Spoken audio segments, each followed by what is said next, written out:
Welcome back, everybody.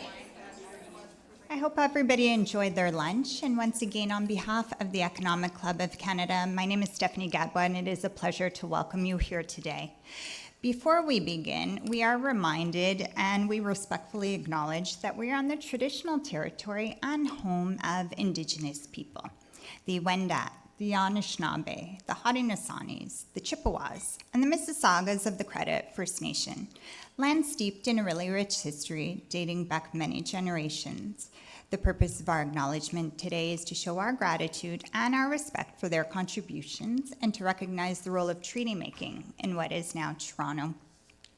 For those of you who aren't familiar with the Economic Club, we stand as one of Canada's national podiums of record and a nonpartisan national public policy platform that unites leaders, innovators, and experts to discuss and address key issues shaping the future of our country.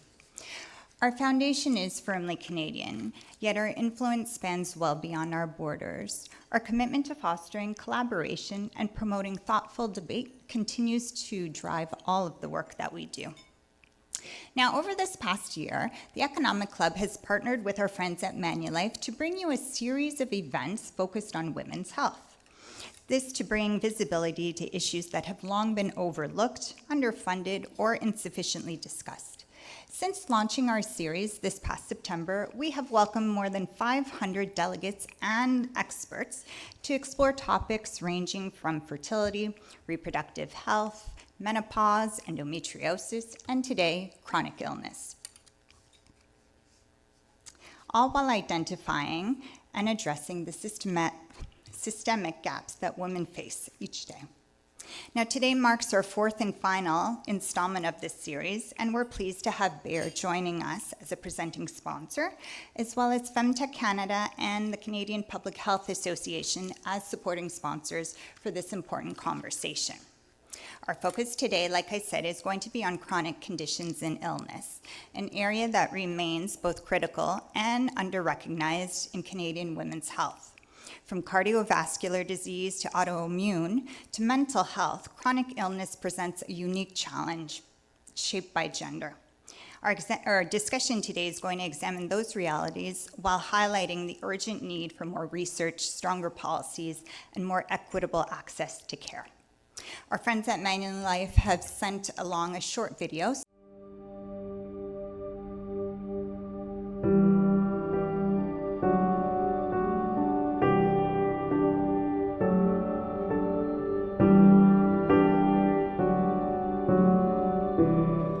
It's very overwhelming to figure out how to navigate this stuff.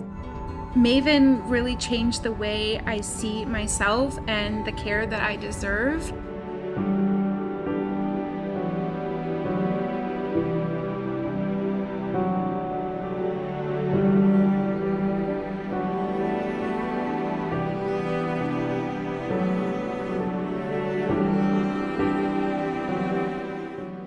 I was on this roller coaster ride. I felt like I couldn't get out of it. I talked to the mental health provider, and she made me look at things in a different perspective.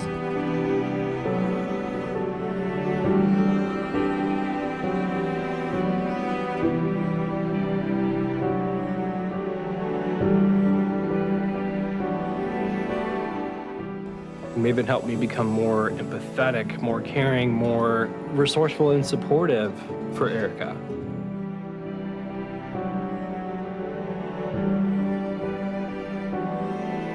I turned to Maven because I needed help, and that was really, really helpful in my recovery, to just be able to talk to someone.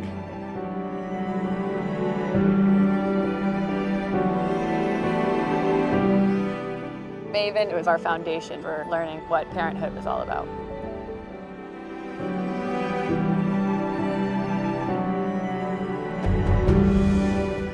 Maven was a game changer for me.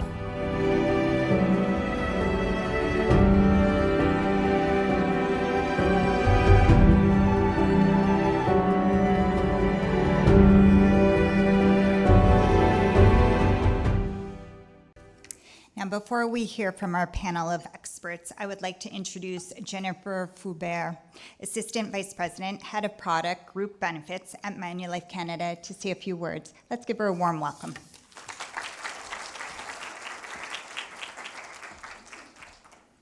Good afternoon, everyone. It is fantastic to be here with you all. Thank you so much for joining us today. As you heard, this is our final in a series of 4 sessions that we have been hosting. I am so pleased to hear the numbers. 500 plus folks have participated in the conversation with us. I want to thank you all for being here today and for being a part of this conversation, and also to thank the Economic Club of Canada for providing a forum and an opportunity for us to engage in these important and meaningful conversations. Each of these discussions has reinforced the same core message. Women's health deserves greater attention, deeper understanding, and stronger support. So today's conversation is going to focus on chronic conditions. As mentioned, our luncheon had covered a number of different topics in terms of life stages, health conditions, and care experiences. Today we are focusing on chronic conditions and the intersection between women and health. We know that on average, women are living longer than men, but we also know that women are spending 25% more time in poor health during prime working years. Despite women comprising an estimated 70% of chronic pain sufferers, 80% of pain research is conducted on male anatomies. From cardiovascular disease to autoimmune disorders to chronic pain and mental health challenges, many of these conditions remained under-recognized and under-researched for women. These gaps not only share access to care, how care is delivered, but how women get to experience health and life and the opportunity to participate fully in productivity within organizations and the communities that we all live and enjoy. These gaps are certainly an important part of why we're having the conversation today, and I'm excited to dig into this more with you all. At Manulife, we believe that investing in women's health is essential to building healthier, more resilient workplaces and communities. You are going to continue to hear more from us on this topic, and again, I want to thank you all for being here today. Supporting women living with chronic conditions is not only the right thing to do, but it also helps create environments where people feel supported, encouraged, and able to thrive. It's just as important as opening the conversations that we're having today to help reduce stigma, close knowledge gaps, and move us closer to more equitable care for everyone. So this afternoon, we are very fortunate to hear from a remarkable group of experts and leaders who bring deep insights into the intersection between gender, chronic illness, and healthcare access in Canada. So together, they are going to explore real-world impact of chronic conditions, the gaps that still exist, and the opportunities to improve outcomes through research, policy, and practice. So it is my pleasure to welcome our panel to the stage, and please join me in welcoming them all. We have Dr. Wigovi Filate joining us. We have Dr. Vivien Brown, Dr. Grace Chua, Dr. Paula Rochon, and Derek Sham. Please welcome me in joining the panel.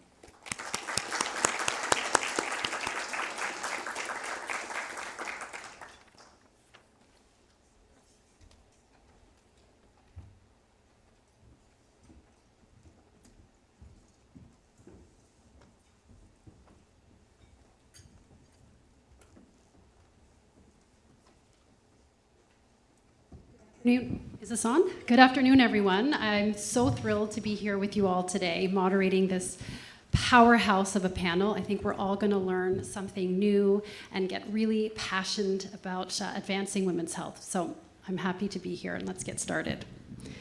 When we talk about women's health, so much of the conversation centers around reproductive milestones. But chronic conditions account for the majority of healthcare costs in Canada, as well as the lived experience of Canadian women. I want to start by grounding us in that reality of what that looks like on the front lines. So I'd like to start by turning to Vivien and Grace. If you can talk to us a bit about how chronic diseases manifest in your day-to-day work. So thank you, Wagani. It's really fun to be here, and I am a family doctor. That means I'm in the trenches, I'm seeing people every day, I'm seeing them walk in with their symptoms, which may be easy to understand or may be very difficult to understand. Chronic disease starts when you're not doing good preventative care. And so I would go back to say, when we're looking at lifestyle, when we're looking at how people eat, whether they exercise, whether they smoke, how much they drink, all of that has an effect on your health.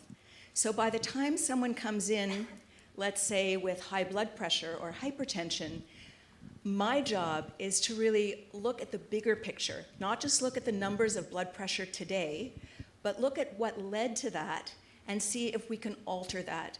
Because what I'm doing as a family doctor is I'm trying to do really good, aggressive, preventative medicine. I'm trying to keep that person with high blood pressure from ending up in Grace's backyard, who's a cardiologist and who's going to see them once they've had a mild heart attack.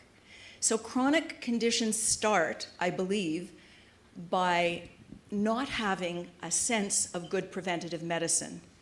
Now, of course, there's your genetics, and that has an impact, and we can't sort of function without knowing where we've come from. But so much of what we see and so much of what we label as chronic disease is based on poor preventative medicine.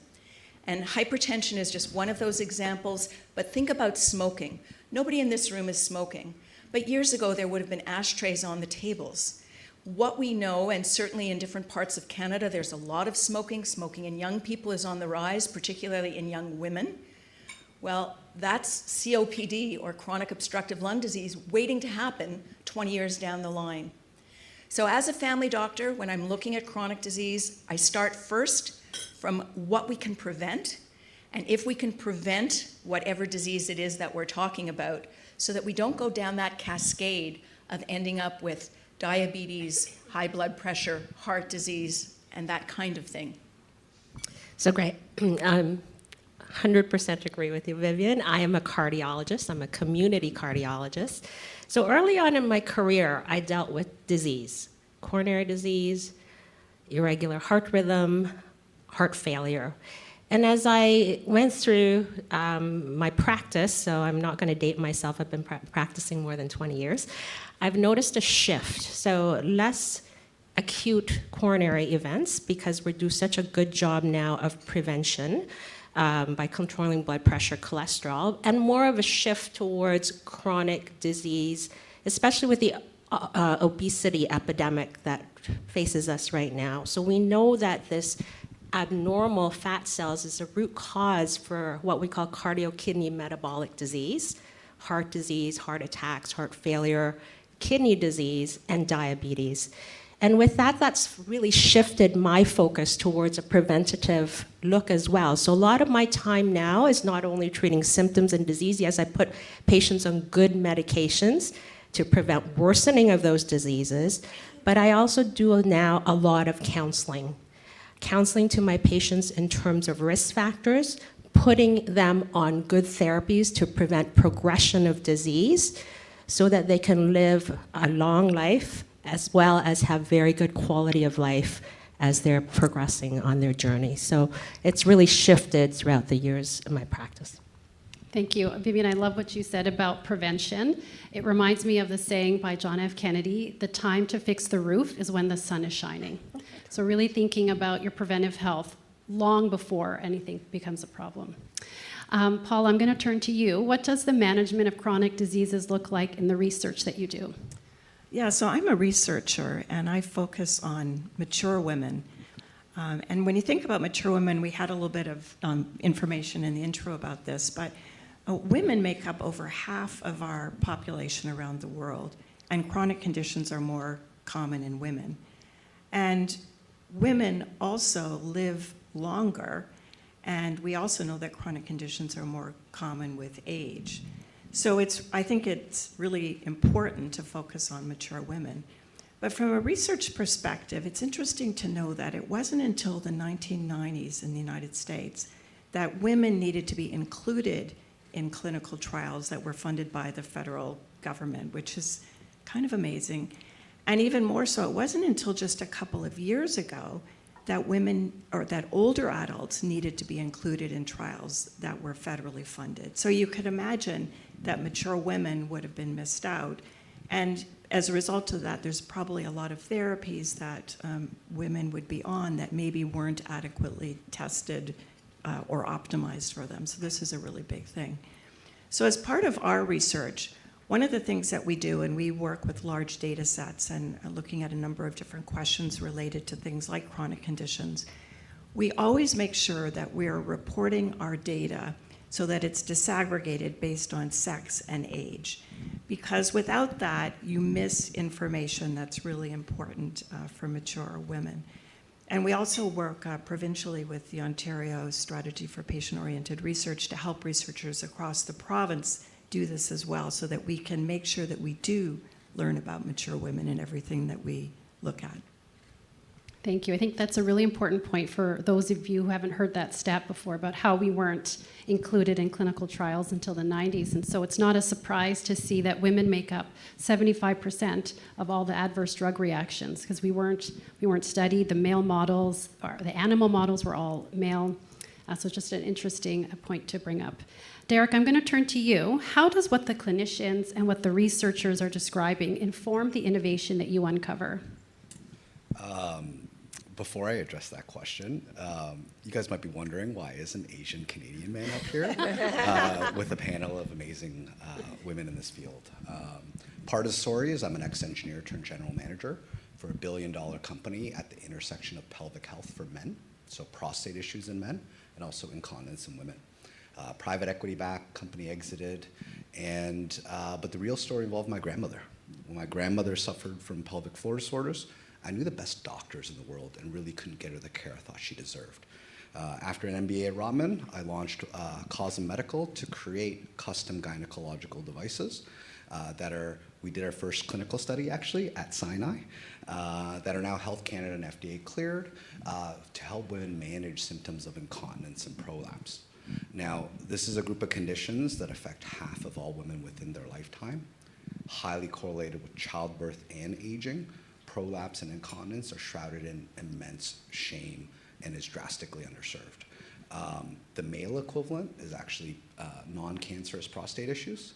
A famous urologist once told me the question isn't whether or not a human's pipes break, it's whether their house falls down first. So as we live longer, more pipes are breaking.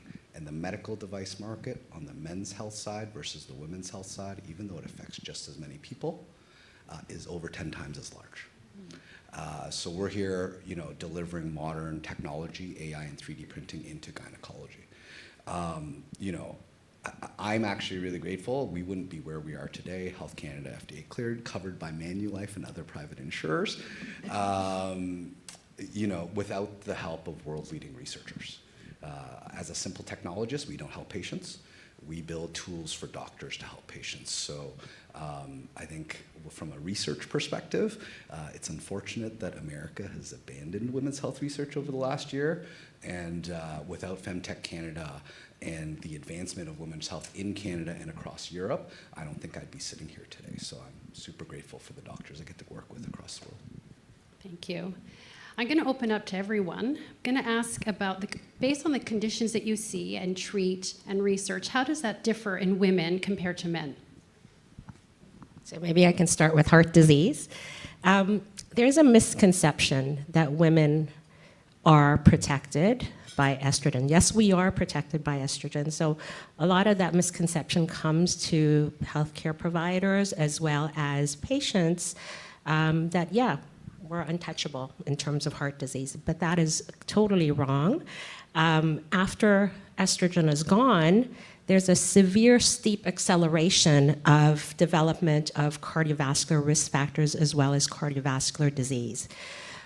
So for example, women develop diabetes, and when they develop diabetes, they're 3 times more likely to develop heart disease as compared to a man who's only twice as likely.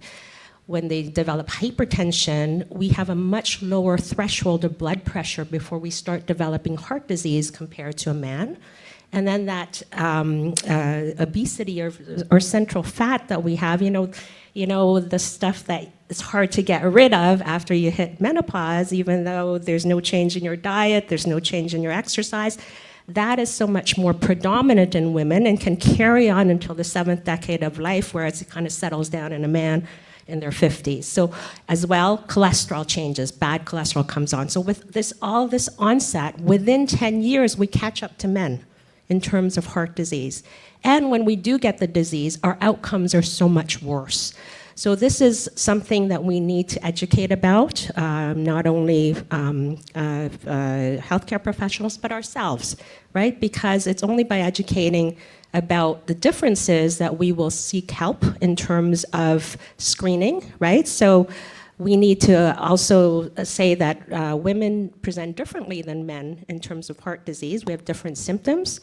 And so we get delayed diagnosis as well, so we have much worsening outcomes. And the third thing is that we have certain windows during pregnancy that pregnancy is like a stress test to our system, so it uncovers kind of risks for heart disease, such as if you have gestational diabetes or if you have really high blood pressure during pregnancy, you're 2 to 3 times more likely at developing heart disease within 10 years. So I don't think a lot of people know that.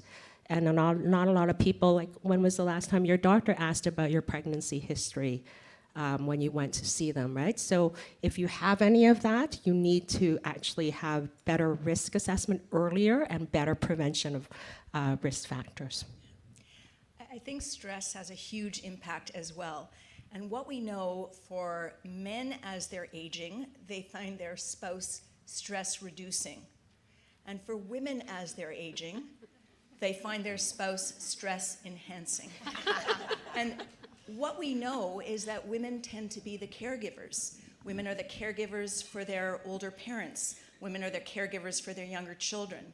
And they often don't take the time and the effort to take care of themselves until something happens. And going back to the argument about how important prevention is, what we know and what I often say to patients is taking care of yourself is not being selfish. It's actually being selfless. Because if you don't take care of yourself, you won't be here to take care of everybody else. And we do know that caregivers for older people with dementia often die before the person they're caring for. So I think part of it is changing the narrative about encouraging women at a young age, in your 30s, in your 40s, not waiting till you're 60, but encouraging women to take care of themselves, and that means not carpooling every day and not going to every event. It means having time for yourself to do that exercise, to do that proper nutrition, that shopping and cooking, and however you define it. Because by the time you come in with symptoms, whether they're picked up or not, often women get dismissed as being anxious, which is another discussion, but by the time you come in with symptoms, things have already happened. We want to have people pay attention for their health and take care of themselves at a much earlier time. I do some work on brain health with the Women's Brain Health Initiative, and the decade that's most important to do exercise in terms of protecting your brain later on in life is in your 20s.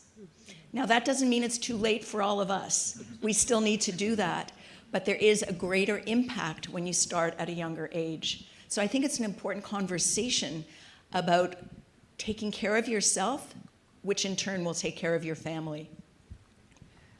So maybe something a little bit different, but as a researcher, I find this area, it's huge when you think about chronic conditions, and it's kind of hard sometimes to get your head around it.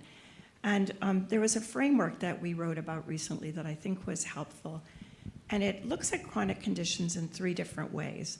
Like, there's chronic conditions that are unique to women. So these would be things that are sort of more reproductive type conditions that people might have. And they've been called sometimes bikini medicine, or focusing on those sorts of things. But we know that chronic conditions go well beyond those sort of bikini medicine type areas. And there's another group of chronic conditions that impact women disproportionately than they do men. And this is something that, even as someone in the field, I wasn't always aware of.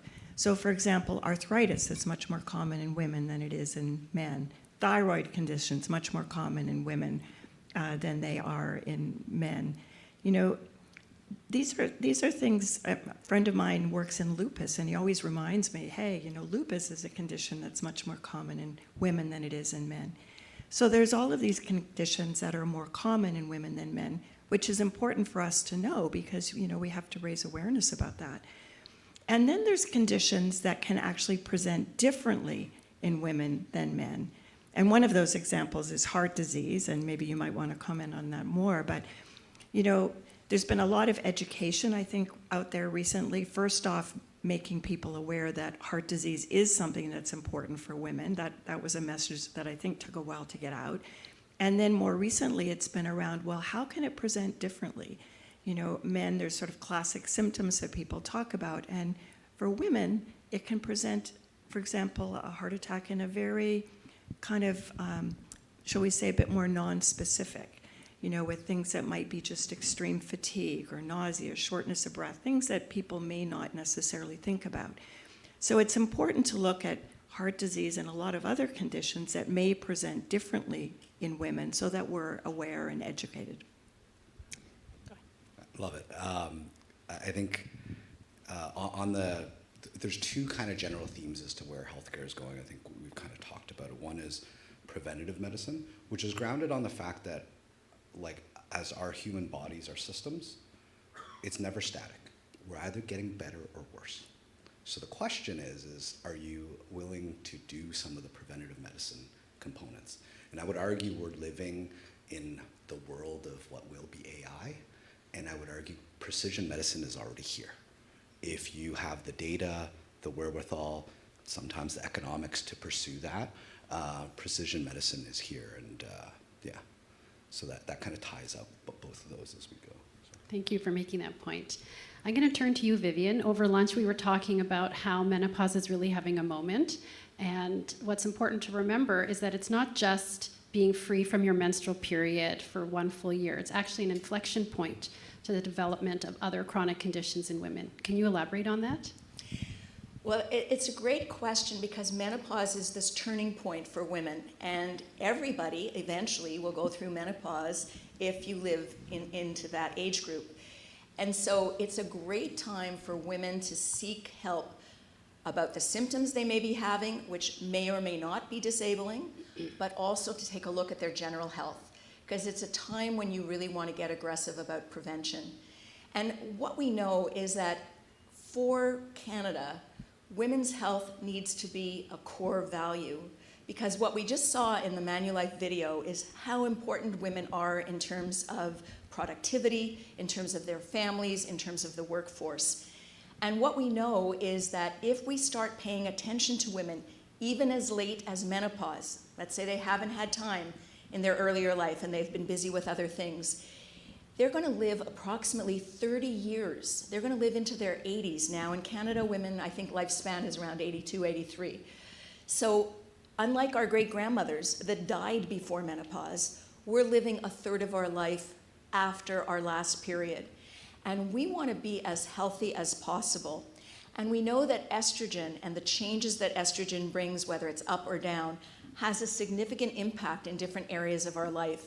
And just as a brief example, we know that estrogen, for example, partly supports and has a balance with other areas of your brain that control temperature in your brain. And when the estrogen is gone, the other neurokinins, the other factors in your brain stimulate and cause hot flashes. So whether we give back estrogen or whether we treat that overabundance of these other factors, we know that that lack of estrogen has disrupted the balance, whether it's talking about hot flashes, whether it's talking about sleep, whether it's talking about the cardiovascular system. Estrogen has a huge impact. And what we're learning is it is different for different people. Certainly the time of menopause is different for different people. And for those women that are going through premature ovarian failure, which is really menopause before age 40, we know that by using hormones, we're going to prevent some of these diseases and prevent some of these changes. So Derek has just used the term, what was your term? Personalized, not personalized medicine. Precision medicine. Precision medicine. It's all about personalization of what we're doing, because everybody is different, everybody's genetics are different, everybody's risk is different.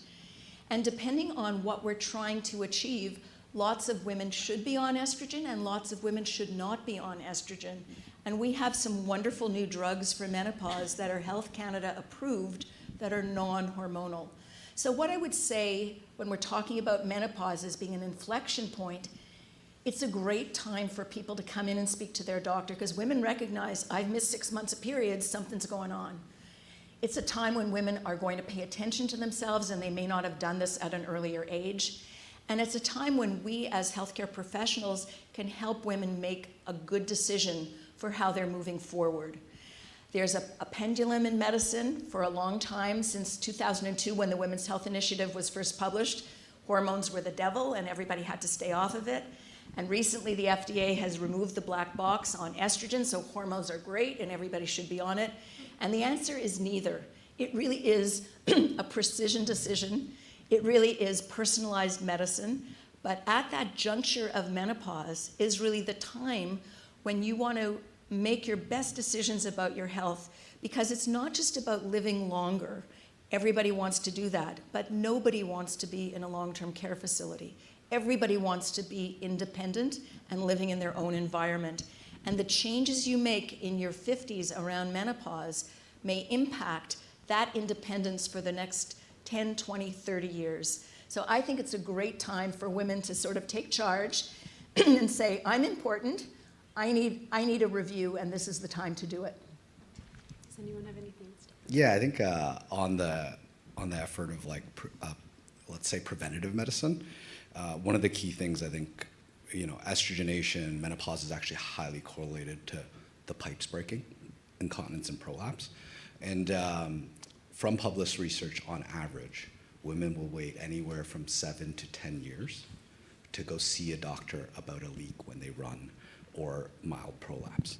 And as chronic conditions, if untreated, they get worse over time. And in the field I work, there's actually a Netflix documentary called The Bleeding Edge on some of the surgical technologies that have not gone right in this field. So there's actually a Netflix documentary on this, which is super interesting around, I think, the need for not just preventative medicine, but also if you feel a little uncomfortable, it's probably time to go see a healthcare provider, get it looked at, because it's either gonna get worse or get better. And it's in your power to go after it, getting better. And Wagane, I just wanna make the point that often patients think, excuse me, if it's really important, the doctor will ask me. Yeah. And doctors think, if it's really important and this is personal, the patient will bring it up. And what we know from research is that doctors are willing to talk about uncomfortable areas, and patients are willing to talk about it, but often nobody brings it up in a given intervention. So I think it's really important as women and women in the community, and your job today is to take back some of what you've learned and talk to your friends. There used to be an ad on TV for Clairol that said, she told a friend, and she told a friend, and she told a friend, and then all of a sudden the screen was filled with people. But talking to your friends is really important. And one of the things I'd encourage everyone to do is to bring up the uncomfortable topics with your family doctor, with your primary care provider, because the doctor won't necessarily bring up the right questions. It depends how they've been trained, and it depends on their comfort level, but they won't often bring up the questions about prolapse, about urinary incontinence, about, are you wearing adult diapers? Like, what's going on here? So I think it's important that we both medicine as well as the public understand it's the time to ask the hard questions. I agree. So you have to take care of yourself, because nobody else will do it. So be your own health advocate.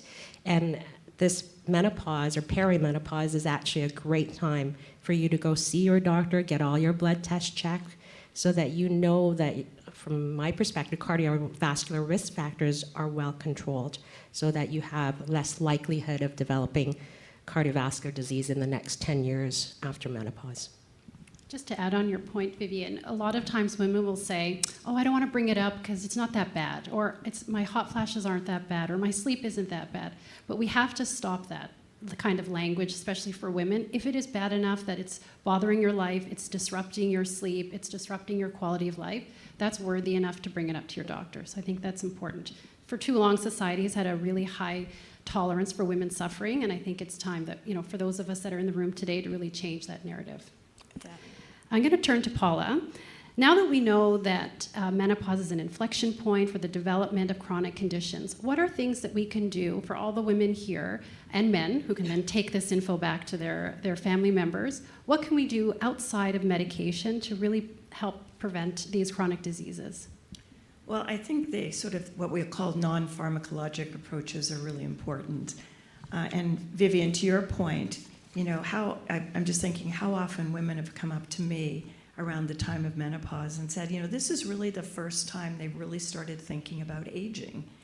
And it's really the first time they've started thinking about maybe they ought to do something to prevent chronic conditions. So it's a really good time to kind of, get involved in care.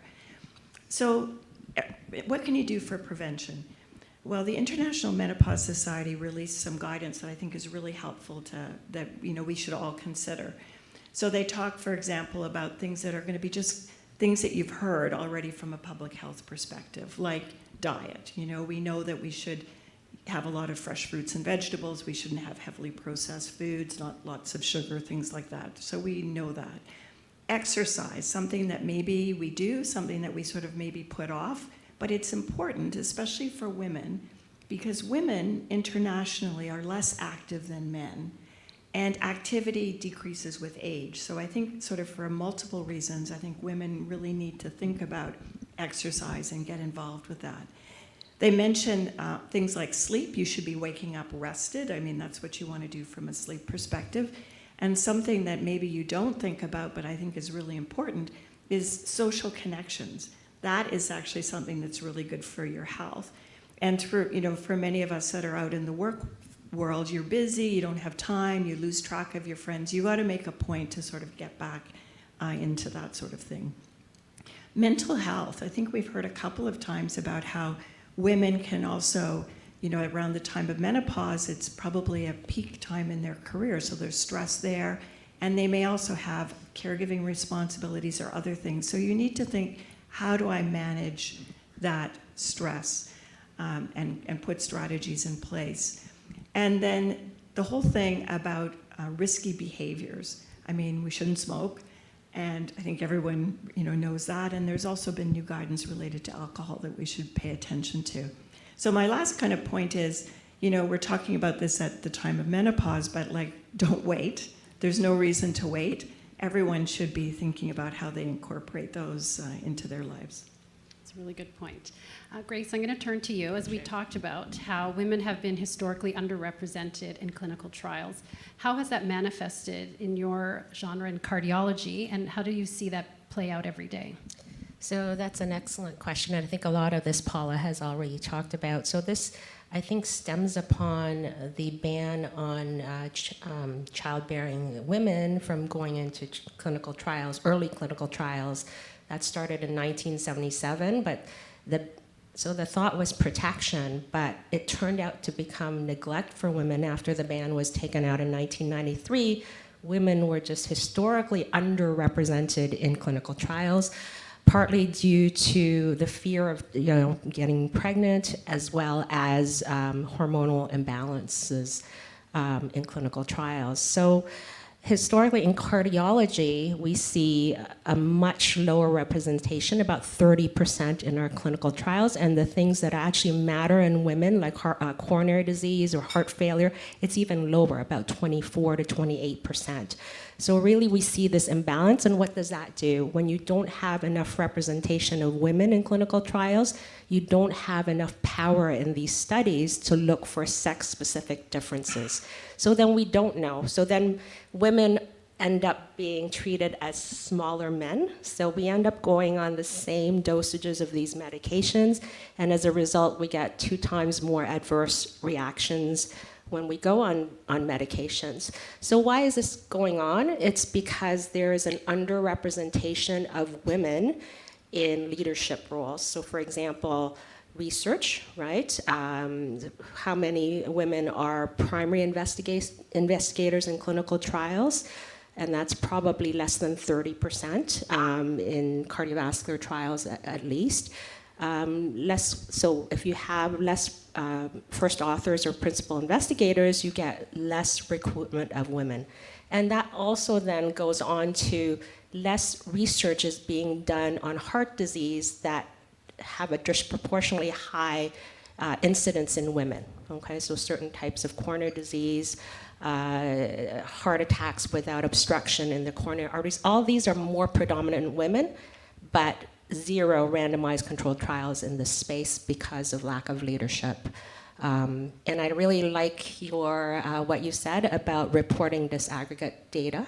Okay, and so we should be mandating that in our publications and all that to kind of change the narrative and inclusion of women in clinical trials.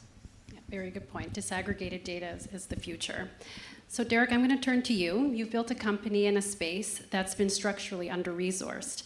What are the barriers, and in your opinion, what would accelerate capital into women's health?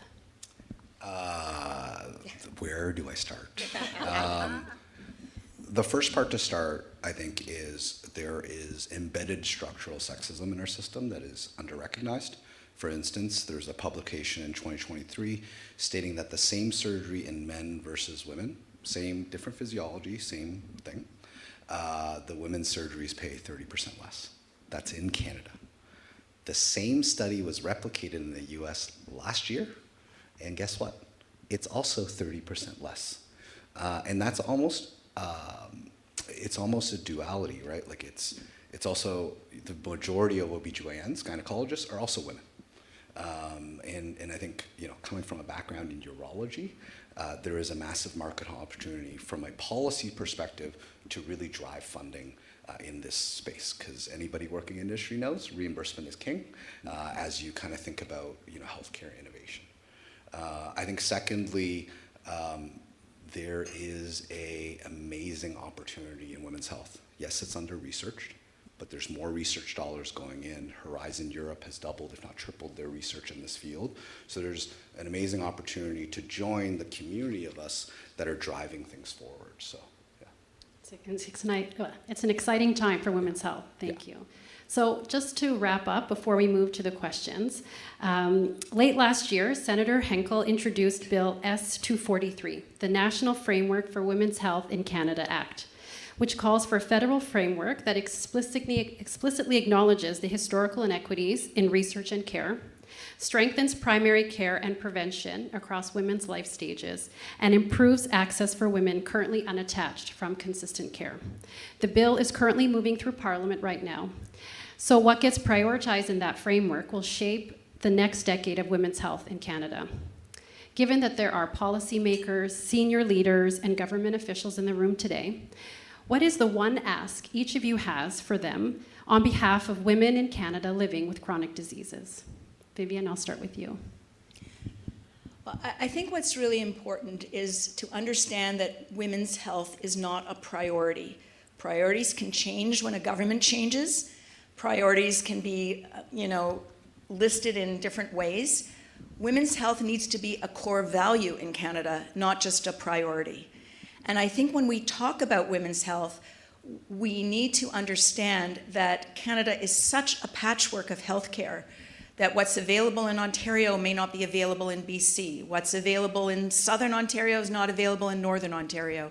And so when we talk about access, we need to be sure that access doesn't depend on your postal code, that access is for everyone, and that women's health, as a core value, needs to be supported by every level of government. And so when we talked to the Senate and when we talked about this bill, I think that that's the most important point. It's not just menopause, it's not just reproductive health, it's not just pregnancy. It really is women's health through the lifespan, because women do live longer, women are contributing more than 50% to the economy, and we know that women are also the caregivers of our elderly population. So I think we have to make it clear about how important this is, and I think Senator Henkel is doing a fantastic job. I agree, she's doing a fantastic job. For me, it's all about education, and education not only of healthcare providers, but of women, right? So if you don't know, you're not going to prevent. So the way, from a cardiovascular lens, to decrease cardiovascular burden or disease in women as we age is to know the numbers. So 1 in 5 women will die of a heart attack. Cardiovascular disease is 5 times more likely than breast cancer in women. How many of you guys know that? And when they looked at a survey, only 1 in 8 women know about how dangerous heart disease becomes as you age. So really that education is lacking. And if we spend the time to spread out that indication, then we can empower women to actually seek attention to prevent cardiovascular disease. Well, my ask has to be around research. And so what I would ask is that for everyone doing research, it be a requirement that you need to have sex and age disaggregated data. So no matter what we're studying, we're learning about women and mature women. And as you know, I think it's also fair to say that when you disaggregate your data like that, you learn about other groups as well. So it's really important to do. So it's great that 100% of my patients are women in our research studies. A little bit of a story about OHIP. OHIP commissioned a Health Quality Ontario report looking at publicly funding pessaries, or off-the-shelf gynecological devices, back in 2021. Report was published, stated that it wouldn't cost very much to allow full public access for women to these devices that really transform how women age and manage symptoms down below. It's been 3 years, and they have done nothing. OHIP has not covered the devices. It's demonstrated that there's health economics value. So my ask is less analysis paralysis and more action. I think on top of that, I'm super grateful to be part of the community at Femtech Canada, which was part of the group that helped to lobby to get this bill in place. Femtech Canada is a cross-Canada organization of women's health startups, founders, researchers, technologists, really trying to build a Canadian economy around this field. So I think beyond helping women and the economic value of more women in the workforce with a better quality of life, we have the opportunity in the next decade to become a world leader in this field that services half of patients across the world. Thank you. I'm sure you can all agree with me that this was a really insightful panel. We've learned a lot, and hopefully we have empowered all of you to make some small and simple changes with your own life. We have a couple of questions. We have like a minute and a half, so we'll maybe just take this one question. Precision medicine requires data on how women of different ethnicities and cultures experience menopause and chronic illness. What do we know about how different communities experience these issues?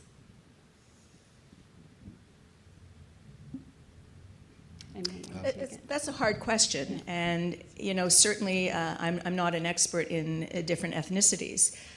What I think it boils down to is listening to women, understanding where they come from.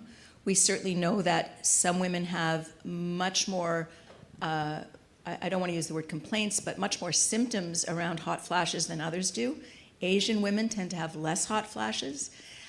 So I think it's a matter of being sensitive, as opposed to having a book with research and saying, okay, you fit this category and this is what we're going to do. I think it's about listening to women. I think it has to do with 2 things. Biology, which is different in different ethnicities, particularly accumulation of the bad inflammatory fat is worse in Southeast Asians, for example, or Africans. But the other thing is socioeconomic status, and we know that as in different populations, such as in Native Canadians and also Southeast Asians and East Asians, that might be a barrier for them to seek medical attention. Also, a lot of these cultures, women are the caregivers. They look after everybody else except for themselves. So I think that there is a huge disparity there in terms of how to deal with different ethnicities. Paula, go ahead. Well, I'll just say that, this is a really big issue, and it is important to listen. And one of the things we do from a research perspective is we make sure we involve patients and diverse groups of patients so that we try to pick up some of those perspectives, which are so important. Innovation, research, technology is a team sport. There are a ton of international collaborators willing to work with you. So if you're collecting, we're grateful to be enough to working with clinicians across Asia, Europe, South America, and North America. So there is the ability to collect that data. We just need the right policy for the justification to collect all of that. Thank you. Thank you, everyone.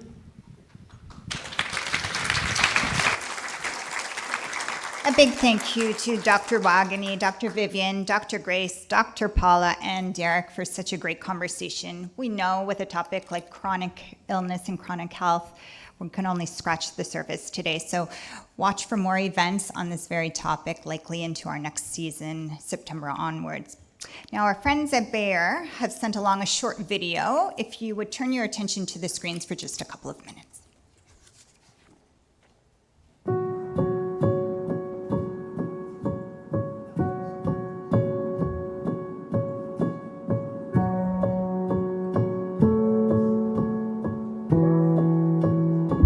Every single month, blood. So much blood.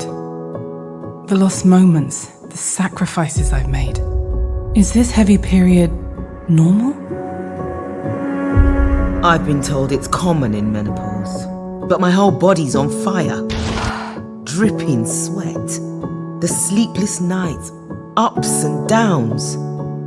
Is it normal I suffer in silence? The desire's gone, vanished. The growing distance, feeling sad, guilty. Is this quiet battle normal? Every time we get too close, the anxiety hits. What if I get pregnant? Is this fear normal? With every period, the cramps, the agony. I'm the one who misses out, can't be there, again. Is this unbearable pain normal? You know what hurts in women's health? Being told everything is normal. Because if something is holding us back, it's anything but normal. It's time to question what we've been told and confront what we've accepted. It's time to reclaim the moments we've missed. Women by Bayer is here to reveal what's not normal in women's health. Raise your voice and share your story at women.bayer.com. Together, we can create a life without compromise and embrace every single moment.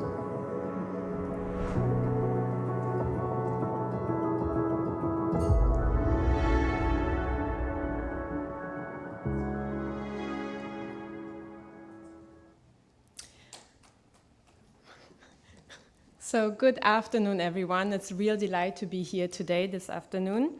So my name is Victoria Friedrich, and I'm the General Manager and Country President of Bayer. So thank you very much to our wonderful panelists for deepening our understanding of how chronic disease uniquely affects women. And thank you also to the Economic Club for bringing national attention to women's health through this 4-part series. I think we all agree the conversation around women's health is everywhere. In the boardrooms, at dinner tables, social media, talk shows, streaming, podcasts, and it's all championed by voices in North America. Yet we do know also that awareness must be matched with practical steps.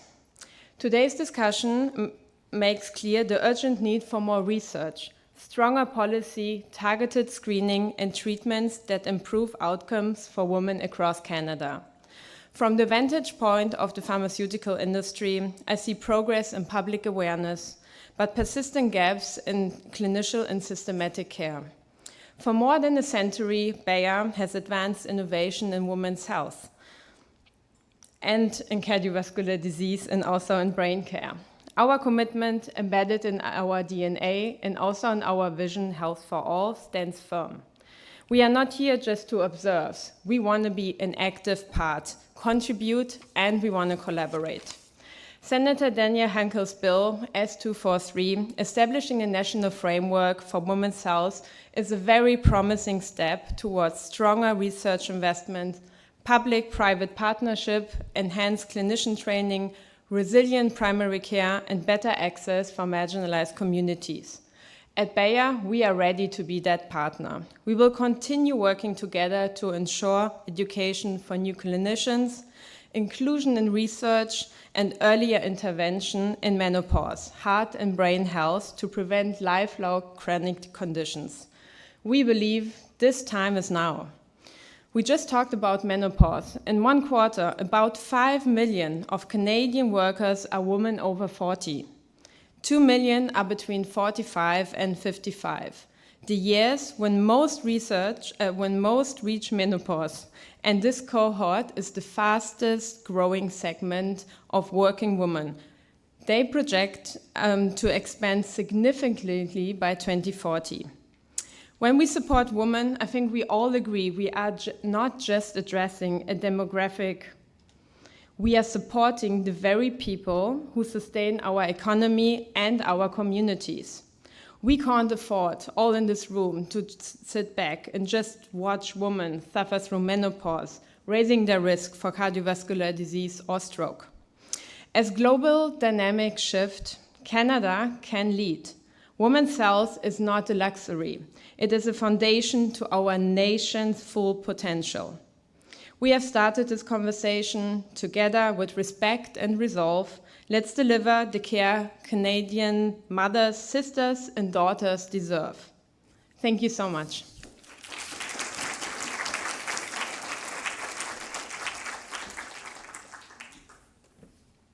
Thank you, Victoria.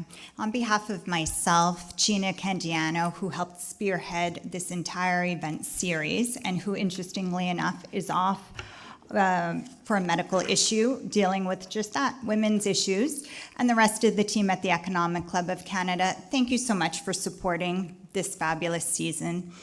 Our friends at Manulife for partnering on this entire series. We hope to extend into next year. And also a big thank you to Bayer and Femtech Canada and the Canadian Public Health Association for their support in today's event. Now, please mark your calendars for some of our upcoming health events that are going to finish off our season. On May the 28th, we're hosting a panel discussion entitled Advancing Subcutaneous Oncology, Building System Readiness Across Healthcare. And on June the 9th, we're hosting another panel discussion entitled Scaling Solutions, the Future of High-Quality Healthcare in Canada, sponsored by Healthcare Excellence Canada. The Economic Club has a huge focus within the healthcare field. You'll see lots of events produced on all topics ranging within health, and we will be continuing that. Thank you for spending your afternoon with us, and we hope to see you next time.